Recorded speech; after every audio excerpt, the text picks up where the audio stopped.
We begin Lent, the first Sunday of Lent, with this reading which presents to us the very event in the life of Christ, which is the inspiration, if you will, for the whole idea of Lent.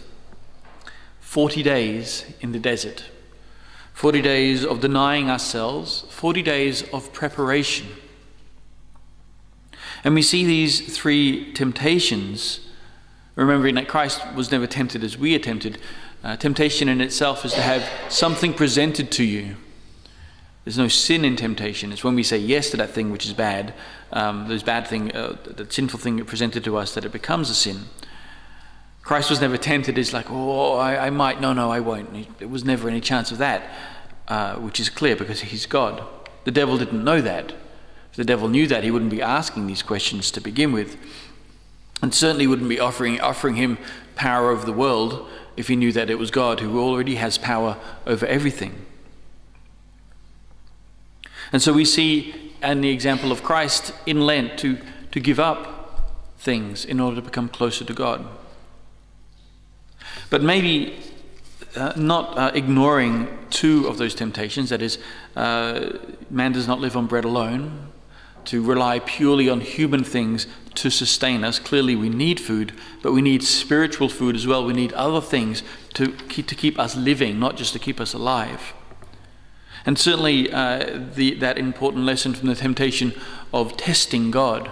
We never need to test God.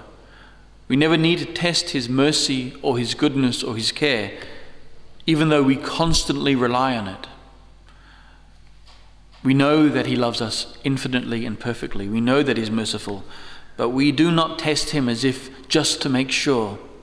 It's like a child doesn't need to test his parents when he's young, because he knows his parents will take care of him to the best of his ability. And even though they may fail due to weakness or the fact that they just can't be everywhere, God never will fail, because he is perfect and he is everywhere. But this temptation about worshipping the devil in order to receive all the kingdoms of the world.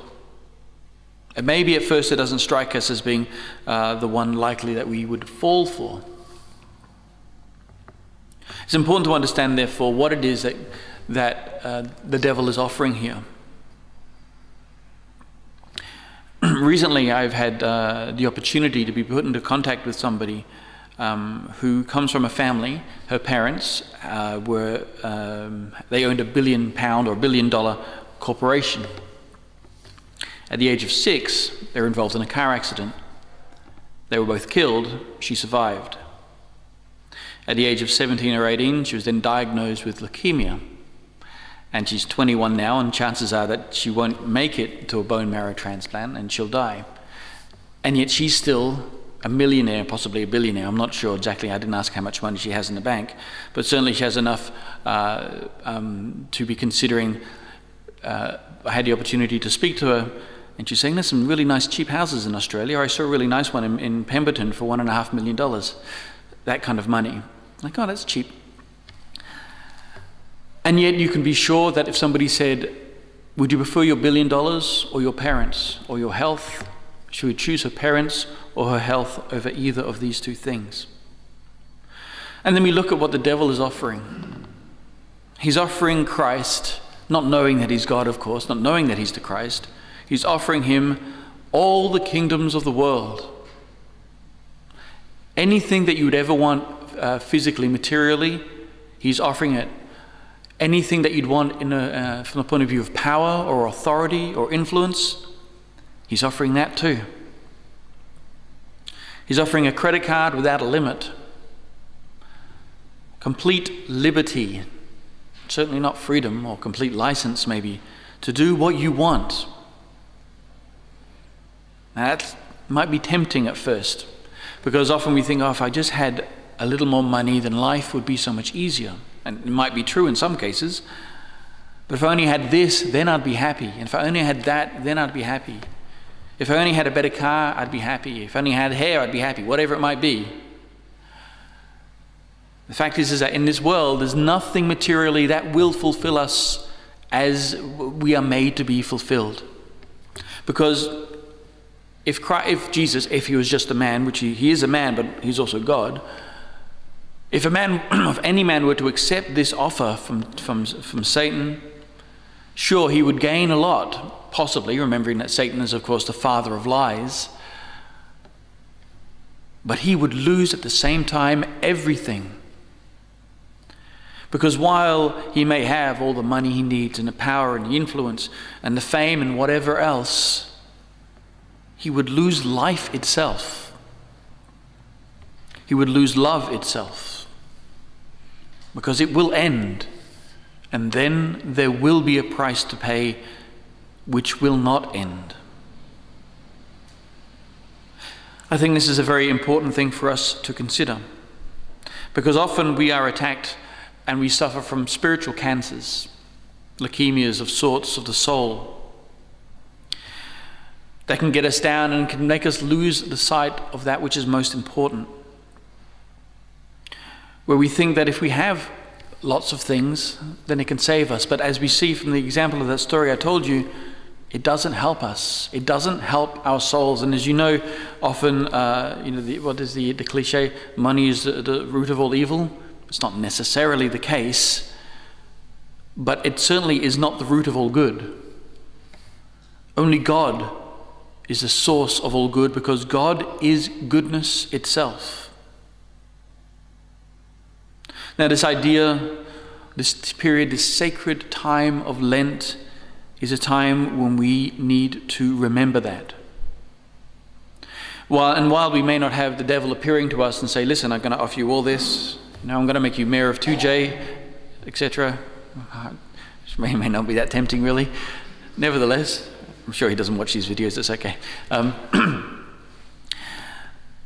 Whatever he might offer you, while it may not happen, we still have to examine what we do give up, or rather what we take on contrary to the gospel and to our Christian dignity. We look at the 10 Commandments, and we look how many that we break. We may come to church every Sunday, thanks be to God. We may not take the Lord's name in vain. We may strive to love him above all things. But do we treat our parents and the ones who have legitimate authority with the proper respect? Do we speak well of one another? Do we think well of one another? Are we honest in all our dealings? Do we truly strive to love one another? Furthermore, do we even consider our conscience? The conscience is described as the voice of God. Obviously, we need to form our conscience as well. It is that voice, if you will, within us, an almost instinctive, that God has put in every one of us, that says, do good and avoid evil. Last night, I was at Bindoon College doing the Saturday night Mass for them. And I was saying to them, because it was especially at school, when you're around with your mates and you're about to do something, you're like, I don't know if this is a good idea because we might get caught and get in trouble, whatever it might be. That's your conscience speaking to some degree. It may not be perfect. So it's not, we better not do this because God will be upset. So we better not do this because we're going to get grounded or something. But that's your conscience. Or when you see someone that needs help and you say, we should probably help them or give them some food or just talk to them. That's your conscience saying, do good. And every time that we ignore that, we turn our back on that, that is a time when we also turn our back on God in a certain way. We may not even realize that at first, because we may not be used to really paying much attention to it. Certainly in our world today, the conscience is somewhat ignored and destroyed, not maybe here, because we are bombarded with things contrary to a good conscience. Saying, as Scripture warns us that good will become evil and evil will become good.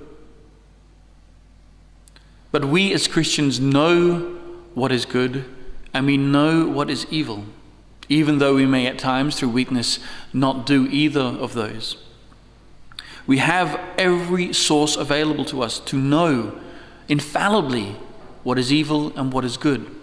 Sacred Scripture and sacred tradition, and the hierarchy of the church, the magisterium, the teaching arm of the church, instituted by Christ, so that we may know infallibly again, what it is that we are supposed to do and what we are supposed to believe. Christ has made it easy for us in that respect. so that we don't have to fight to understand so much. We understand all through our lives, we grow in understanding, of course, but we don't have to figure out every little bit, because Christ has already figured that out and shown it to us and continues to show it to us. We just have to fight with ourselves, with those weaknesses of the flesh and of the mind and of the heart. Lent, therefore, is a moment when Christ gives us special help and special graces. But we have to want it. And it might not be, yes, yes, Lord, I'm going to be a saint. This year I'm going to live on bread and water. I'm not going to speak one bad word about anybody. I'm going to give up all those habits that I have, those bad habits that I have. You may not have that kind of zeal. I don't know if many do have that kind of zeal. Maybe Padre Pio, St. Padre Pio, or St. John Paul II at times had those zeal. Or certainly St. Francis. You know, St. Francis one Lent went to an island to spend the Lent by himself. An island in a big lake there in Italy. He took 2 loaves of bread to live on for 40 days. In the last day, he hadn't eaten any of it. And so he ate half of one of the loaves just so he wouldn't, for himself, he felt that he would be as an act of humility. So he didn't dare compare himself to Christ, who went without food for those 40 days, if that makes sense. We may not have that kind of zeal or that kind of strength. That is a rare strength indeed. But we need at least to have that humble prayer, Lord, I want to. Sometimes, Lord, I want to. I desire to have that desire. Please help me. And Christ, who promised that he would hear every prayer and answer every request, will most definitely help you. He will fight our battles. He will fight against Satan for us. We don't need to even speak to the devil if he should ever suggest things to us. Let Christ do that. We just stay close to Christ. We speak with him. We listen to him. We give these things up during Lent, even good things. We give up things that we love for things which is for God, who is love itself. Good things for the best thing. We give up things like chocolate, which is good. Now, chocolate isn't evil, otherwise we wouldn't have had God wouldn't have given us taste buds. But there is something better than chocolate itself, and we know that, obviously. Let us therefore strive this Lent, as I probably say every single Lent and several times, that this may be our last one. We may never have an opportunity to, under the influence of God's grace, to show God how much we love him and how much we want to love him. Let us take it seriously. Let us make resolutions to give things up, most especially to give up sin this Lent. That's the main idea. To give up sin and to give ourselves up to God. And if we are a little afraid, or we just don't think we can do it, make sure you have recourse to the Blessed Virgin Mary. You can imagine the pain that she felt. She didn't give up. She just didn't give up something for Christ. She gave up Christ himself to be sacrificed for your sake and for my sake. She knows how to sacrifice. She knows what is most important. And she certainly knows the wiles and the tricks of the devil. Let us go to her who crushed the head of the serpent, so that she may help us also to crush him.